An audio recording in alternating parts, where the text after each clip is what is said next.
पदार्थ की संरचना एवं प्रकृति। आज हम पढ़ेंगे पदार्थ के बारे में। और पदार्थ किसे कहते हैं, सबसे बड़ी बात यहाँ पे है, जब हम शुरू करते हैं तो पदार्थ वे वस्तुएं जिनमें भार होता है और जो स्थान घेरती हैं उन्हें हम क्या कहते हैं, पदार्थ कहते हैं। तो पदार्थ जो हमें दिखता है वो ही नहीं होता है, किस किस से मिलकर बना होता है, वहां से हम शुरुआत करते हैं। तो पदार्थ की जो सबसे सूक्ष्म कण होता है वो क्या होता है, परमाणु। पदार्थ का सबसे सूक्ष्म कण परमाणु। जब हम बहुत सारे परमाणु मिलाते हैं तो क्या बनता है, अणु। परमाणुओं को मिलाकर अणु। फिर जब हम अणुओं को मिलाते हैं तो क्या बनता है, तत्व। और तत्वों के बाद में बारी आती है यौगिक और मिश्रण की। और ये यौगिक और मिश्रण जब बनते हैं, इन्हीं में से तत्व जो होते हैं, तो तत्वों में से यौगिक और मिश्रण बनते हैं, वही बनते हैं आगे चल करके पदार्थ। उन्हें हम कहते हैं पदार्थ। जैसे कि कोई एक कागज है, जब हम कागज को लेते हैं उसे फाड़ते रहते हैं तो क्या होता है, जब एक ऐसी अवस्था आती है कि अब उसके बाद हम उसे फाड़ नहीं सकते हैं। जब हम उसे फाड़ नहीं सकते हैं तो वो हमारा क्या हो जाएगा, परमाणु। जो परमाणु होता है वो यहीं तक नहीं रहता है, इस परमाणु को भी हम बांटेंगे। इसके भी मूल कण होते हैं कितने, 3। इलेक्ट्रॉन, ये होते हैं। एक होता है इलेक्ट्रॉन, एक होता है प्रोटॉन, और बारी आती है प्रोटॉन की। समझ में आ गया जी मैम। ये भी 3 कणों से मिलकर के, इनके 3 मूल कण होते हैं, इनसे मिलकर के बना होता है परमाणु। सबसे पहले महर्षि कणाद जो भारतीय है, उन्होंने इसके बारे में बताया था, परमाणु के बारे में। उन्होंने कहा था कि पदार्थ का सूक्ष्मतम अगर कोई भी चीज है तो हम उससे क्या कहेंगे, कण कहेंगे। और कण ही क्यों कहा गया, क्योंकि उनका नाम था महर्षि कणाद, और कणाद के नाम पर ही रखा गया है कण। इनके ही नाम पर क्या रखा गया, कण। और इसी कण को क्या कहा, परमाणु। इसी कण को कहा गया परमाणु। फिर उसके बाद में डाल्टन की बारी आती है, जो एक विदेशी वैज्ञानिक है। महर्षि कणाद के बारे में आते हैं, ये कौन आते हैं, डाल्टन। और डाल्टन कहते हैं कि परमाणु वस्तु का, पदार्थ का वह सूक्ष्म कण है जिसे हम अन्य भागों में विभाजित नहीं कर सकते हैं। वो ये कहते हैं कि हम इसको विभाजित नहीं कर सकते हैं।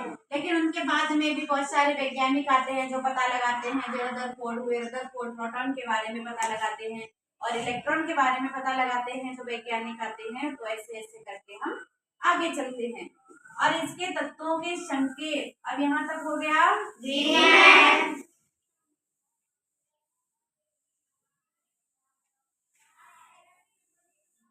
अब हम आगे चलते हैं अपने ही टॉपिक पे, जिसमें दिया गया है तत्वों के संकेत। संकेत का मतलब हमने तुम्हें याद कराए हैं।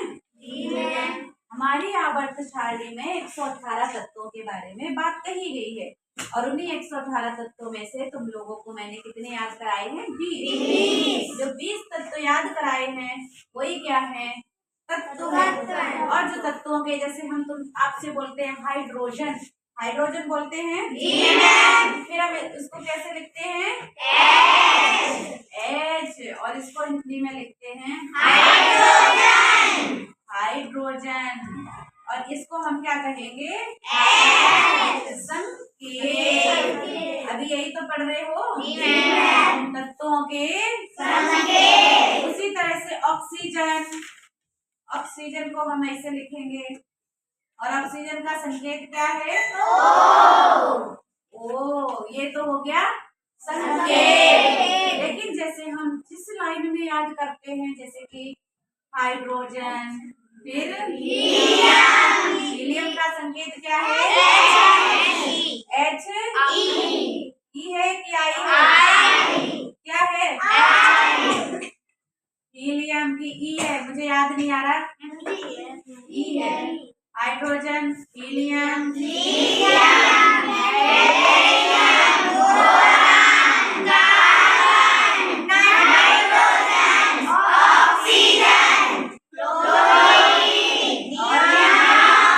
ऐसे ऐसे करके जब हम इन्हें आगे याद करते तो ये क्या हो गया इनका संकेत। इन्हें कहेंगे संकेत।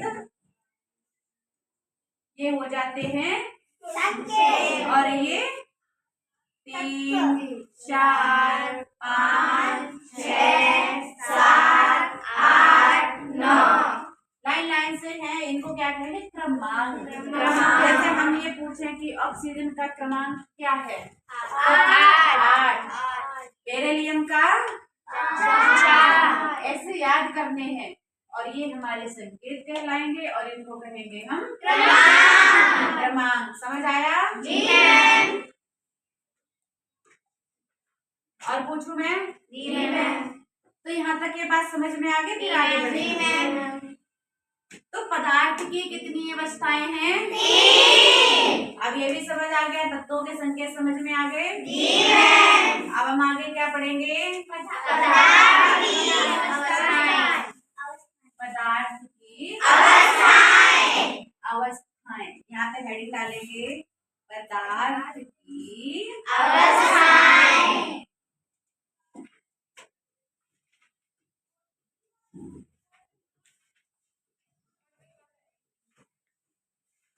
पदार्थ की मुख्यतः 3 अवस्थाएं हैं, ठोस, द्रव, गैस। मैंने 2 और बताई थी। कौन सी? बोथ, आइंस्टीन, कंडेंसेशन बताई थी। लेकिन अभी 3 ठोस, द्रव, गैस।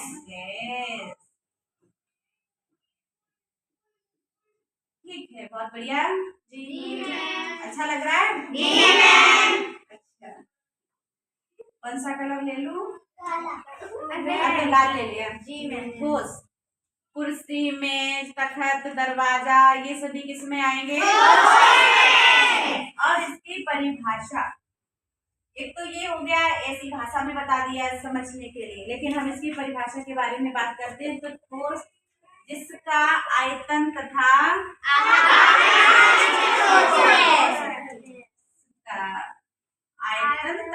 आकार दोनों निश्चित होते हैं। इसका आयतन तथा आकार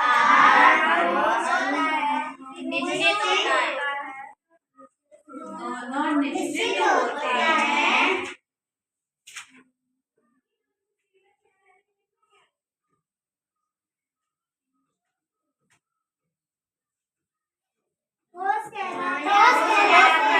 वो कहलाते हैं ठोस। ये ब्रश कैसे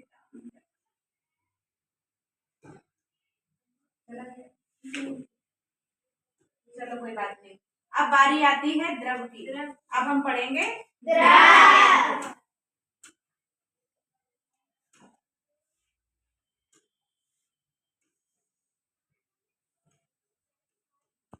दिख रहा है कुछ? इसमें क्या होता है? इसका आयतन तो निश्चित होता है लेकिन आकार निश्चित नहीं होता है। इसका आयतन तो निश्चित होता है लेकिन आकार नहीं होता है।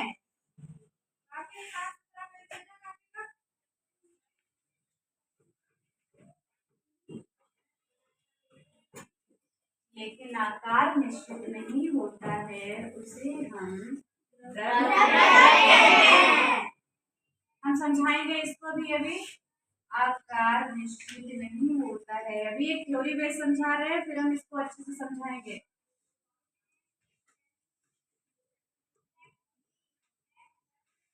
नहीं होता है वो द्रव है। अब हम गैस की बात करते हैं, आगे चल के हम पढ़ेंगे गैस के बारे में। तो फिर गैस के लिए एक अच्छा सा कलर ले लूं, ये रहा। अब पढ़ेंगे गैस। गैस में क्या होता है? ना तो आकार निश्चित होता है ना तो आयतन। ना तो आकार निश्चित होता है ना तो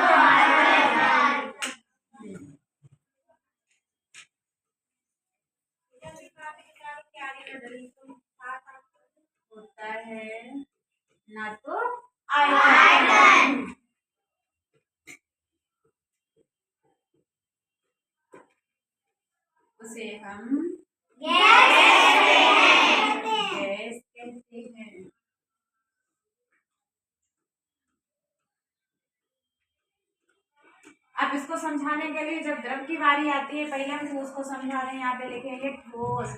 अब इनके जो आगे लिखा है अंतर आणविक बल, अंतर आणविक बल जो हमारे जैसे ये बोर्ड है तो ये ठोस है। तो इसको हम ऐसे बताएंगे जैसे अभी हमने बताया था कि परमाणु से मिलकर के अणु, अणु से मिलकर के तत्व, तत्व से मिलकर के यौगिक, और यौगिक जो हो जाता है वो सभी क्या कहलाते हैं। लेकिन ये बने कैसे, इनकी आकृति कैसी दिखती है? जैसे कोई वस्तु ठोस है तो ठोस जो वस्तु है वो कैसी दिखती है? इस तरह से। उसके मान लो ये अणु है या परमाणु है, ये जो परमाणु है ये ऐसे चिपचिपे होते हैं इस तरह से।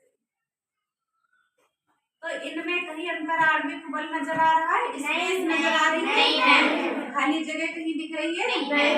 ये चिपके पड़े हैं। और कैसे चिपके हैं? इनके अंदर बहुत ही कम जगह है, ऐसे ये चिपके हुए हैं। लेकिन जब हम बात करते हैं द्रव, तो द्रव के